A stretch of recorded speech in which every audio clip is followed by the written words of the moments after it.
Jadi kita mulai pengenalan fisik neuro emergency. Apa sih yang nggak berbeda dengan fisik neuro emergency? Jadi kita harus bisa dengan tepat dan cepat karena dari pemeriksaan itu kita bisa tahu pasien kita membutuhkan apa yang akan kita kerjakan. Sama, perkenalkan saya Kamu Sidarta. Jadi kita mulai pasien neurologi. Biasanya pasien neurologi masuk ke IGD karena ada penurunan kesadaran. Tapi kalau pasien datang jam 3 pagi, ini nggak sadar apa tidur. Nah, jadi kita harus tahu yang mana penurunan kesadaran, yang mana yang tidur. Jadi kita harus tahu bagaimana pendekatan gangguan kesadaran dan kondisi-kondisi yang menyertai gangguan kesadaran tersebut. Kenapa? Karena dengan menilai, kita bisa mengobati dan mencegah cedera sekunder.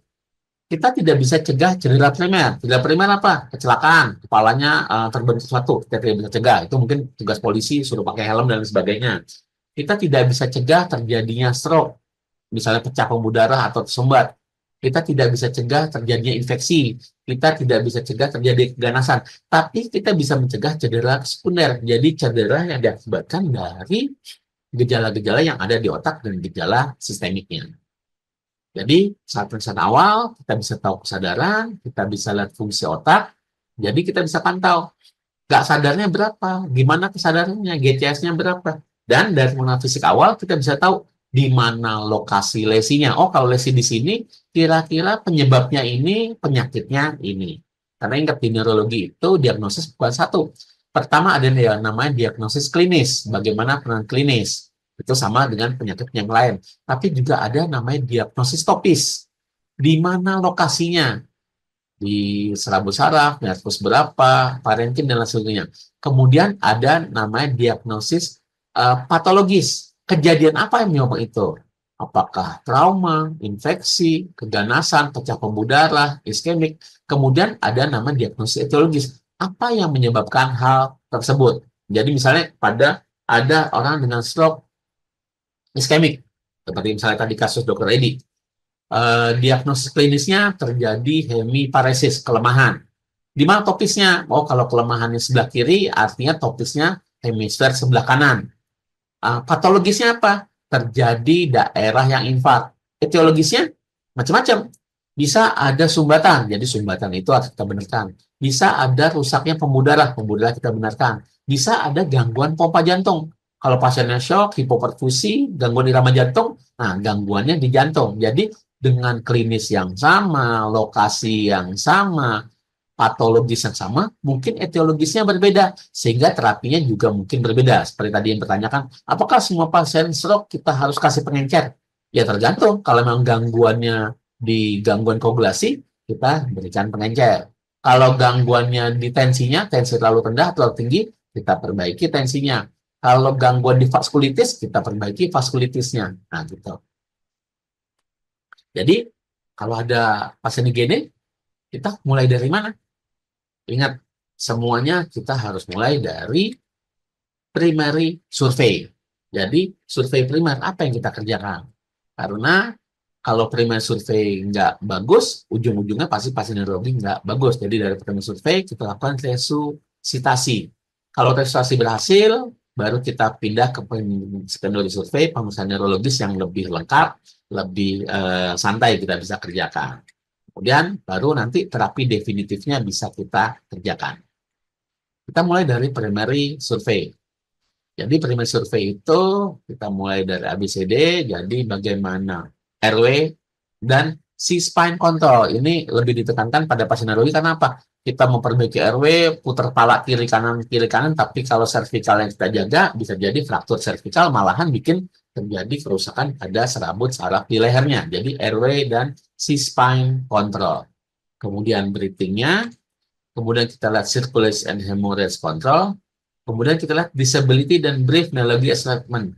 Kita lihat nih, apakah yang berbeda nggak sih kiri, kanan, atas, bawah, pergerakannya hanya secara cepat untuk melihat bagaimana asesmen neurologinya. Dan exposure, kita cari apakah ada memang tanda atau sesuatu yang mencurigai ke penyakit yang ada ke pasien kita. Jadi primary survey, penilaian cepat, dengan cara look, listen, and feel. Kenapa? Karena Otak itu suatu organ yang kecil tetapi membutuhkan energi yang besar. Di mana otak itu hanya 2% berat badan kita, tetapi memerlukan 15% dari cardiac output, membutuhkan 20% dari oksigen paru, dan menghabiskan 25% dari energi tubuh. Jadi kalau alirannya terganggu, baik aliran oksigen, aliran nutrisi, aliran darah, lebih dari 5 menit akan terjadi kerusakan otak. Untuk itu kita harus cepat. Kita bisa pakai manuver-manuver seperti sana yang kita tahu ada jaw thrust, chin lift, head tilt, dan juga kalau perlu kita pasang oropharyngeal airway, kita lakukan intubasi endotracheal, tapi ingat C-spine control. Jika korban kita muntah, sering karena pasien TIK akan menjadi pasien muntah, kita harus buka mulutnya, bersihkan agar jalan nafasnya bebas. Tapi kalau memang masih muntah, ya kita harus baringkan. Nah, kita bisa bersihkan fingertip untuk membuka jalan napas. Kalau memang ada benda asing, mungkin kita pakai forceps, kita ambil. Dan kalau muntah, kita baringkan. Cuma ingat, jangan lehernya yang kita baringkan, tetapi kepala, leher, badan satu garis. Jadi kita miringkan dengan cara lock roll manuver. Kepala, leher, badan satu garis. Dan tadi manual airway, head tilt, chin lift, neck lift, jaw thrust. Mungkin kalau pada pasien biasa semua bisa kita kerjakan. Tapi kalau pada pasien neurologis, head tilt, chin lift, neck lift tidak kita kerjakan karena tadi bisa mencederai saraf di cervicalnya. Jadi yang kita anjurkan adalah suatu jaw thrust. Kita bikin mandibulanya lebih maju sehingga lidahnya tidak jatuh sehingga oksigen bisa masuk. Kemudian breathing dengan look, listen, and feel. Dulu boleh napas mulut ke mulut atau mulut ke masker, tapi sejak adanya pandemi COVID kemarin, ini tidak kita anjurkan. Kecuali kalau kita yakin itu siapa saudara kita atau siapa yang kita yakin tidak ada infeksi, ya mungkin kita bisa melakukan ini. Tapi tetap mulut ke mulut kalau bisa kita kasih barrier dulu. Jadi breathing ini kita yakinkan jalan nafas bebas, kita berikan oksigen tergantung kebutuhannya. Mulai dari nasal kanul sampai rebreathing mask. Kalau perlu kita berikan napas buatan, jadi kita bantu agar napas oksigennya bisa masuk. Karena ingat, adequate airway belum tentu ventilasinya adekuat. Untuk itu kita harus berikan oksigen sebanyak mungkin, kalau bisa 100%. Kalau memang tidak bisa bernapas, kita berikan positive pressure ventilation. Ingat, bisa jadi terjadi tension pneumotorak, open pneumotorak, kontusi paru, ataupun hematotorak yang mengganggu tadi breathing-nya. Kemudian sirkulasi. Sirkulasi itu tergantung 3 komponen. Bagaimana pompa dari jantung, bagaimana keutuhan dari pipa pembuluh darah, dan bagaimana kadar zat dalam darah, apakah jadi koagulasi atau tidak. Buat gampangnya kita bisa meraba nadi. Jadi kalau kita bisa menambah nadi di radialis, kita yakin sistolnya di atas 80. Kalau kita bisa meraba di femoralis, sistolnya di atas 70. Kalau kita bisa meraba di karotis, sistolnya di atas 60. Tetapi kalau karotis tidak teraba, artinya sistol di bawah 60, artinya tidak cukup untuk perfusi ke otak. Kita harus lakukan kompresi jantung keluar. Jadi cara merabanya gampang. Kemudian kita lihat disability. Ingat, ini masih di primary survey. Jadi kita periksa neurologis hanya secara umum. Kita lihat bagaimana kesadaran. Kalau kesadaran, kita tidak menggunakan GCS, karena GCS itu menurut Janet and Tisdale dari bukunya dan juga pada saat pemeriksaan hanya jika resusitasi sudah berhasil. Jadi kalau kita perjalanan pada primary survey, kita pakai punya apakah pasien kita alert, apakah respond to voice, apakah respond to pain, ataupun unresponsive. Karena bisa aja kayak orang lagi makan bakso keselak, pasti verbalnya langsung ganggu. Tapi kan kita bisa, oh pasiennya alert. Nah, jadi kita lihat dari kesadaran pada saat primary survey. Kita juga bisa lihat refleks pupilnya dan bagaimana gerakan ekstremitas, apakah kiri dan kanannya sama. Kemudian exposure, kalau perlu baru kita buka pakaian pasien dan cari trauma apakah ada di tempat lainnya. Nah, kalau dari primary survey ada masalah, kita harus lakukan resusitasi. kita bisa berikan oksigen untuk menekan PO2, dan kita berikan, kalau perfusi kurang, kita bisa berikan cairan intra. Nah, yang kita sukai adalah pemberian kristaloid. Kalau memang ada gambaran tega, kita lebih senang kita memberikan NaCl karena osmolitasnya baik. Setelah stabil, kita nilai ulang tanda vital, periksa laboratorium dan neuroimaging. Nah, kalau stabil, baru kita pindah ke secondary survei, yaitu pemeriksaan neuro dari kepala sampai ujung kaki, neurologi lengkap. Bagaimana kesadarannya, fungsi batang otak, nervus cranialis, motorik, sensorik, otonom, dan kadang-kadang beberapa pasien perlu kita periksa fungsi luhurnya. Kita mulai Glasgow Coma Scale. Jadi kita lihat bagaimana respon membuka mata, respon motorik, dan respon verbalnya. Jadi pada saat pasien masuk, ya kita jangan langsung kita berikan rangsang. Kita perhatikan dulu bagaimana kesadaran pasien kita. Karena kalau kita berikan rangsang, pasti pasien kita langsung kesadarannya nggak bisa kita nilai maksimal. Kita lihat bagaimana respon membuka mata, pergerakan, ataupun verbalnya. Kalau tidak ada respon, kita bisa berikan rangsang. Rangsang paling minimal ada rangsang suara. Kalau dengan rangsang suara juga tidak bisa, baru kita berikan rangsang nyeri. Nah, di mana kita rangsang nyeri? Kita bisa lakukan perangsangan di supraorbital nodes. Bisa di nail bed atau di sternum. Kenapa kita pilih daerah ini? Karena daerah-daerah ini kalau kita rangsang memberikan nyeri yang hebat, tetapi tidak menimbulkan kerusakan jaringan. Beda kalau dengan cubit. Di cubit udah biru, sakitnya nggak seberapa dibanding kalau kita rangsang seperti ini. Dan kalau kita rangsang seperti ini kan keluarga pasien melihat, oh kita sedang memeriksa keluarganya, padahal sebenarnya kita lakukan perangsangan pada keluarga pasien. Nah, kita mulai dari respon membuka matanya.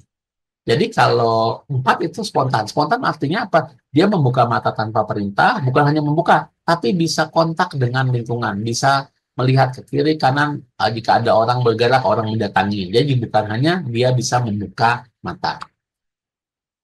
Kalau 3, dia rangsang suara atau tanpa perintah. Kalau 2, rangsang nyeri. Kalau 1, tidak ada respon.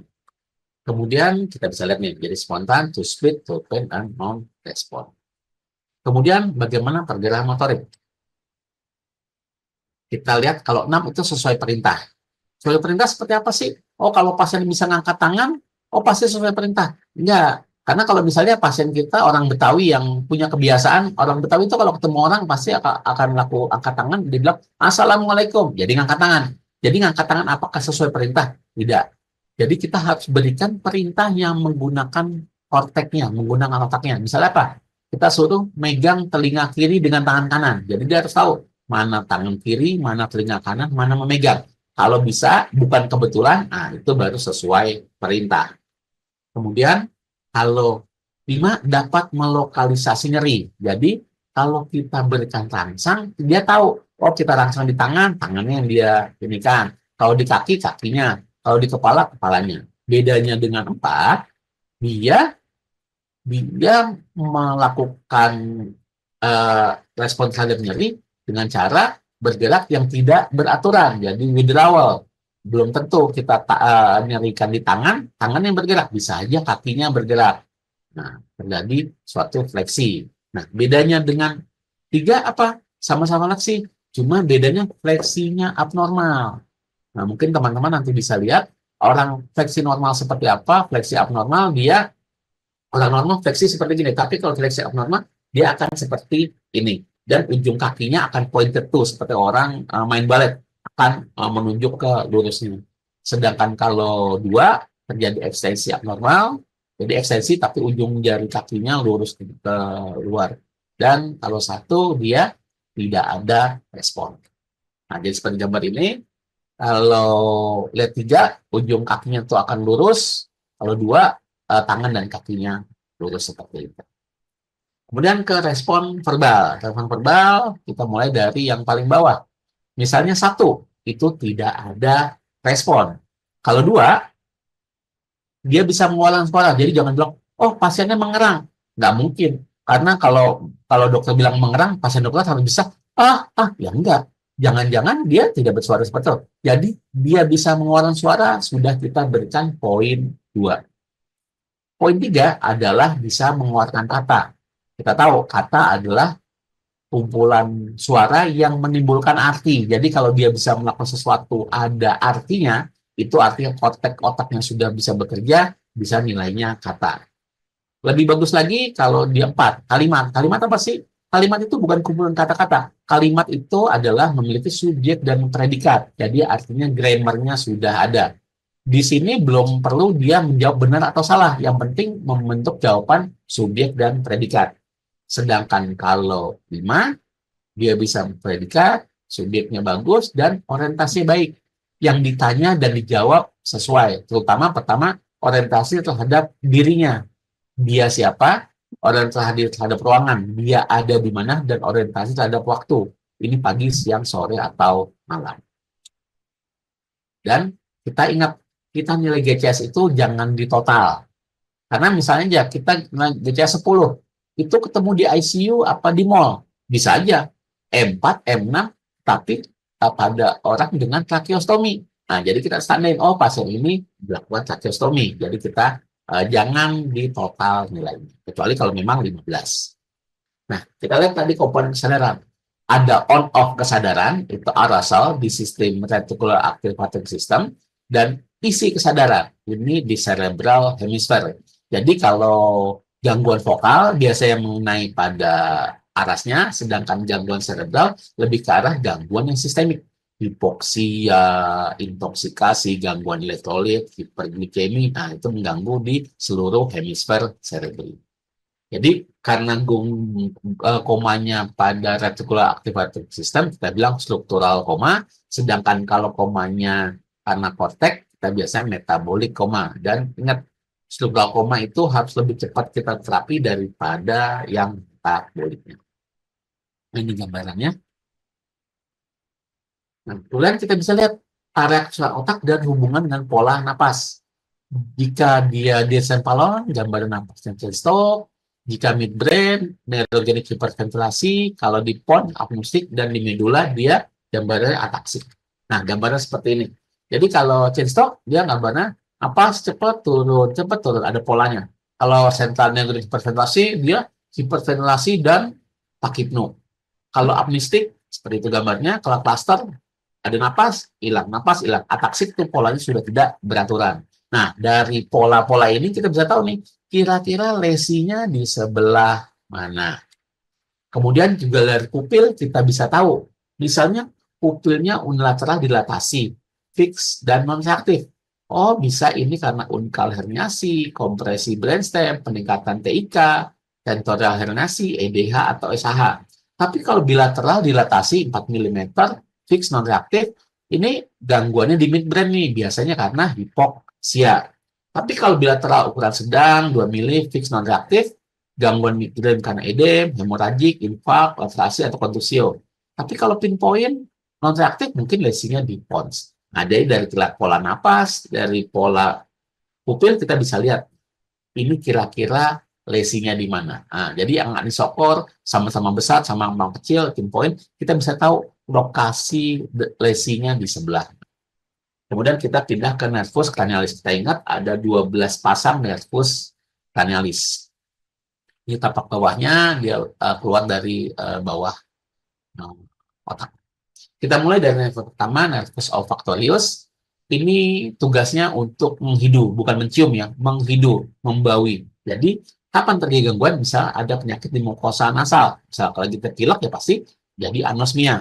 Tapi kalau gangguan neurologis, kalau misalnya ada robek di serabut sarafnya, misalnya pada trauma kepala atau kompresi lobus frontal akibat tumor, ada meningitis olfaktori, nah itu bisa jadi anosmia. Gimana ke tesnya? Kita tes dengan benda-benda yang dia dapat kenali. Pertama, syarat benda itu dapat menguap. Jadi nggak mungkin kita kasih gula, garam. Kita harus kasih benda yang mudah menguap.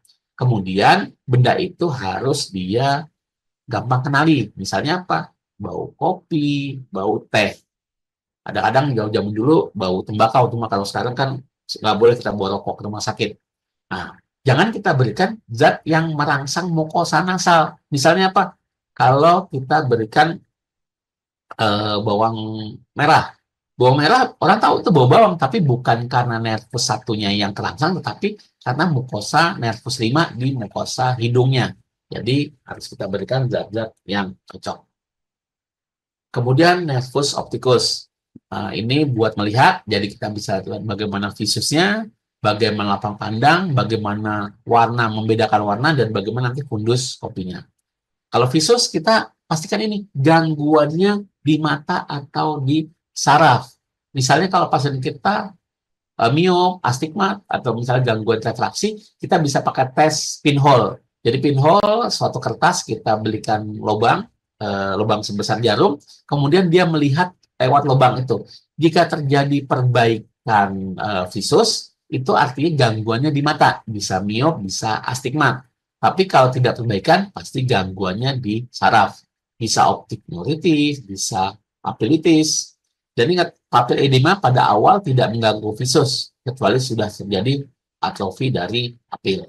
Nah, jadi kita lihat bagaimana atrofi dari optik nerikus. Nah, ini seperti kita lihat, yang sebelah kiri atas itu papil normal, arteri venanya 2:3, cupping positif, itu lihat yang kuning di tengah, disnya kelihatan. Kalau yang kanan atas itu sudah mulai terjadi edema cerebri, cupping-nya tidak terlihat, tadi disnya itu tidak terlihat, blur, dan arteri vena 1:3. Nah, sedangkan yang di tengah adalah sudah terjadi papil atrofi, sudah mulai pucat. Jadi kita bisa tahu nih kondisi pasien kita pada saat fundus kopi. Kemudian kita bisa cek lapang pandang. Kita tahu manusia itu melihat secara stereoskopik. Jadi kita bisa tahu kalau keluhannya seperti apa, lesinya seperti di mana. Nah ini. Jadi kita lihat lewat mata kiri, mata kanan, kemudian akan digabungkan menjadi suatu gambar yang stereo. Jadi misalnya lesinya di A, artinya di nervus opticus kanan. Dia akan mengeluh mata kanannya sama sekali tidak bisa melihat, sedangkan mata kirinya baik-baik saja. Ini kita sebut anopia dextra, mata kanannya tidak melihat. Nah, kemudian jika lesia di B, di daerah kiasma, daerah persilangan, apa yang terjadi? Jadi artinya pasti mengenai daerah yang menyilang dari kanan dan ke kiri. Dia akan melihat bagian lateralnya gelap, nggak bisa melihat, tapi bagian medial dia tetap bisa melihat dengan baik. Ini kita sebut hemianopia bitemporal. Kemudian kalau lesinya di C, jadi setelah menyeberang dari kiasma, dia akan melihat bahwa sisi kanannya dia tidak bisa melihat, tetapi sisi kirinya bagus. Jadi kadang-kadang pasiennya kalau diperiksa dari sisi kanan, dia nggak ngerasa diperiksa karena dia nggak ngeliat dokter ya, tapi dari sisi kiri dia bisa melihat. Ini kita sebut hemianopia homonim dextra. Kemudian kalau di daerah D, dia pas dia berputar, itu sering cuma seperempat daerah, kita bilang quadranopia, atau kalau orang bule sering bilang pie in the sky. Sedangkan kalau kena di E, di daerah belakang, kita sering gambaran hemianopia, tetapi homonim, tetapi ada makular sparing, karena makular titik tengah itu lewat jaras yang berbeda. Jadi antara yang B dan antara yang C dan E mungkin mirip, tapi ada makular sparingnya. Nah, kemudian warna sebaiknya kita tes dengan isyara, tapi kalau di IGD kita nggak punya, ya mungkin dengan benda-benda yang ada di sekitar kita. Ini adalah jaras dari penglihatan. Kemudian kita bisa lihat pupil. Refleks pupil itu aferennya nervus opticus, nervus 2, sedangkan efferentnya, responnya nervus 3. Sedangkan efferent bungkasi gitu. Jadi dengan refleks pupil kita bisa lihat nih dengan swing light reflect. Jika kita langsang, tidak bisa kontraksi, mungkin salahnya efektornya atau salahnya reseptornya. Kalau kita pindahkan langsang mata sebelahnya tetap tidak bisa, artinya yang salah efektornya. Tapi kalau kita pindahkan bisa, yang salah mungkin reseptornya. Kemudian nervus 3, 4, dan 6 ini adalah penggerak bola mata. Jadi kita periksa seperti huruf H. Kita ingat buat menggerakkan mata semua nervus 3 kecuali untuk melihat ke medial bawah pakai nervus 4 dan melihat ke lateral pakai nervus 6. Nah, ini seperti ini. Lihat ke atas, ke medial, lateral, bawah. Ingat semuanya itu punya nervus 3 kecuali ke medial bawah, superior oblique, dan lateral itu lateral rectus. Nah, kemudian nervus 5, nervus trigeminus, karena namanya trigeminus, dia ada 3 cabang. Cabang ophthalmic, cabang maksilarik, cabang mandibular. Jadi kita bisa lihat, oh kok dia ada gangguan sensorik di daerah mana? Nah, itu kita bisa tahu penyebabnya di mana. Kemudian juga yang sering ada nervus facialis. Facialis itu yang penggerak wajah. Dia ada beberapa cabang, cabang temporal, cabang zigoma, cabang bukal, cabang mandibular, dan cabang cervical. Yang penting adalah kita bisa bedakan ini lesi upper motor neuron atau lower motor neuron. Jadi kalau lesi sentral itu karena gangguannya di otak, jadi di otak itu nervus 7 itu disarafi bilateral sehingga daerah sisi atas mata, kelopak mata, dia kalau lesinya sentral dia masih bisa gerakan, sedangkan kalau sarafnya perifer artinya setelah keluar dari nervus 7 seluruh wajah tidak bisa digerakkan. Itu untuk membedakan ini sentral atau perifer. Misalnya kalau sentral itu pada stroke, sedangkan kalau perifer itu ada Bell's palsy. Jadi jangan kita bilang, oh Bell's palsy itu pasiennya stroke. Bukan, itu gangguan nervus 7. Kemudian nervus 8 itu vestibular dan cochlearis. Satu untuk mendengar dan satu lagi untuk keseimbangan. Jadi tes mendengar secara kasar kita bisa ngetes bagaimana apakah pasien bisa mendengar bisikan atau gosokan ibu jari, bukan tepukan ya. Jadi orang normal bisa mendengar gesekan ibu jari kita di telinga pasien. Kalau kiri dan kanan beda, mungkin kita lakukan tes berikutnya. Rina, Weber, dan Swabah dengan Garpu Tala frekuensi 128 sampai 512. Di mana kalau Rina membandingkan konduksi tulang dan udara. Kita bilang positif jika udara lebih baik, negatif jika tulang lebih baik.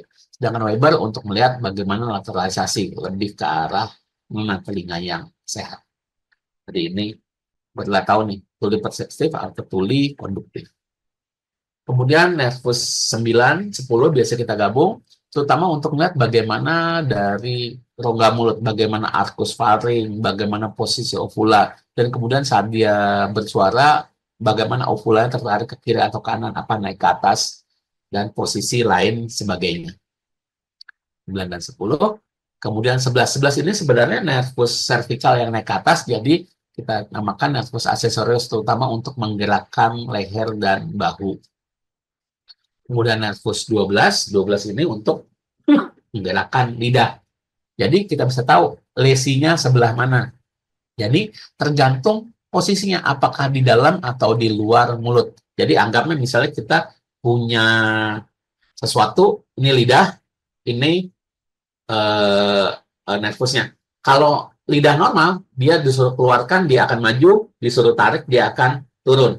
Tapi kalau misalnya sisi kanannya terganggu, dia kalau disuruh menggerakkan keluar akan miring ke sisi yang sakit. Sedangkan kalau selalu ditarik, dia akan miring ke sisi yang sehat. Jadi kita nggak bisa bilang, oh kalau nervus 12 kanan lumpuh, posisi di mana ya? Tergantung. Kalau 12 kanan lumpuh, di luar mulut saat menjulur dia miring ke kanan, tapi saat di dalam mulut dia akan miring ke kiri. Kemudian kita pindah ke pemeriksaan motorik. Motorik kita ingat ada namanya homunculus motorik, di mana kaki itu homunculusnya di atas, tangan itu di lebih samping. Jadi kita udah tahu nih, oh kalau lesia di sini, oh artinya kakinya yang kena, oh di sini daerah ininya yang kena. Kita mulai dari pemeriksaan motorik. Bagaimana kekuatannya? Kalau 0 kita bilang tidak ada aktivitas, tidak ada kontraksi. Kalau 1 dia tidak ada gerakan tapi ada kontraksi otot. Kalau 2 dia bisa bergerak tetapi hanya pada bidang horizontal, tidak bisa mengangkat melawan gravitasi. Kalau 3 bisa melawan gravitasi, kalau 4 bisa melawan tahanan ringan, dan kalau 5 normal. Normal dibandingkan siapa? Bukan seperti tadi tes Lina Weber Swabah yang dibandingkan dengan memeriksa, tetapi kita bandingkan antara kiri dan kanannya. Kemudian kita lihat bagaimana tonusnya. Apakah hipotonus, eutonus, dan hipertonus. Hipertonus itu juga ada yang namanya spastis, ada yang namanya rigid. Nanti tiap-tiap jenis penyakit ada perbedaannya.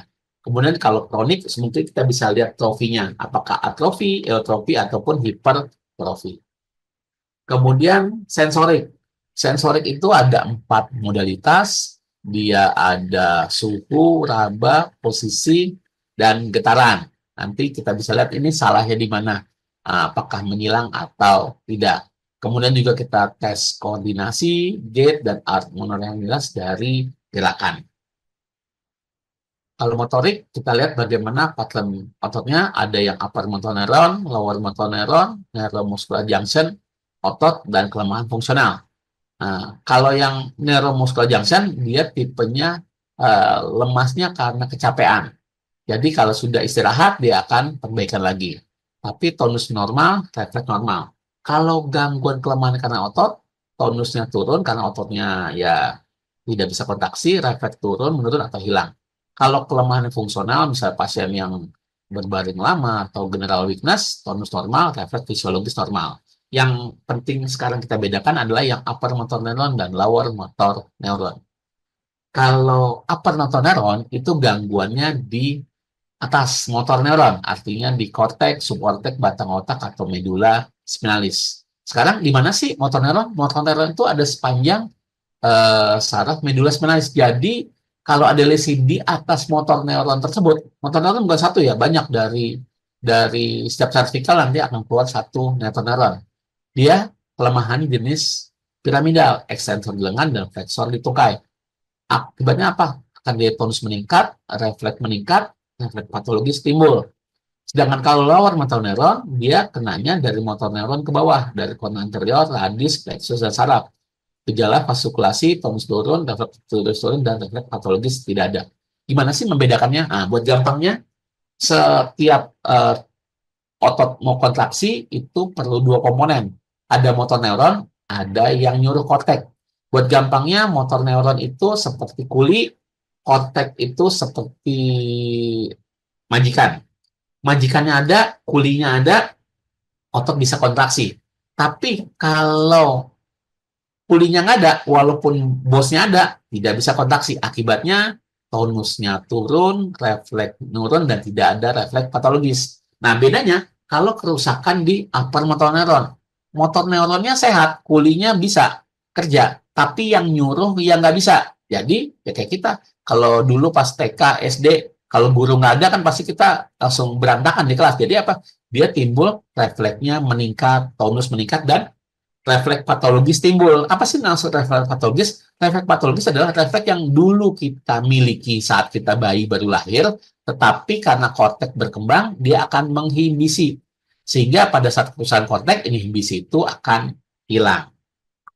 Nah, jadi tadi korna anterior itu ada motor neuron, jadi lesi di atasnya dia sebelum dia sampai ke otak, itu kita sebut sebagai upper motor neuron, sedangkan kerusakan di motor neuron sampai ke bawah, misalnya kalau di motor neuron bisa polio, ALS, kalau di radik, GBS, HNP, kalau di plexus itu trauma, saraf periferias bisa neuropati, neuromuscular junction itu miasthenia gravis, kalau otot itu biasa miopati, nah itu adalah termasuk lower motor neuron.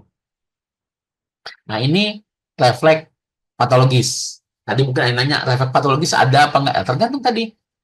Kita saat lahir pasti ada namanya refleks Babinski. Cuma kalau refleks Babinski ini tetap timbul, kita nggak mungkin bisa jalan karena setiap kita menapak pasti akan terjadi dorsofleksi dan jari kita megar. Sehingga agar kita bisa berjalan, otak kita akan menyuruh refleks itu dihilangkan. Makanya pada usia 1 tahun refleks itu akan hilang sehingga bayi bisa berjalan. Kalau terjadi kerusakan pada daerah yang menginhibisinya, makanya yang menginhibisi tidak ada, tadi refleks itu akan timbul, maka akan timbul refleks atau logis, tergantung daerah mananya. Kemudian tadi sensorik, kita bisa periksa dengan 4 model tadi, kemudian periksa otonom. Otonom itu miksi, defekasi, dan keringat. Dan nanti juga kita bisa periksa fungsi luhur. Mungkin di IGD kita nggak periksa lengkap, tapi lebih ke arah screening. Misalnya kita bisa pakai mini mental state examination. Ada 30 pertanyaan. Atau kalau saya dulu sering buat gampangnya, saat saya kepala IGD LSM, saya bikin fungsi luhur di IGD adalah digit span. Jadi saya berikan misalnya 5 angka, pasiennya harus bisa mengulang angka yang saya berikan, baik maju ataupun mundur. Jadi dari depan atau belakang. Kalau dia bisa mengingat segala macam dari angka yang saya berikan, antara 5 sampai 7 angka, artinya kesadaran bagus, fungsi luhurnya bagus secara umum. Tapi kalau enggak, pasti ada masalah, mungkin kita bisa cari nanti lebih lanjut. Terima kasih. Wassalamualaikum warahmatullahi wabarakatuh.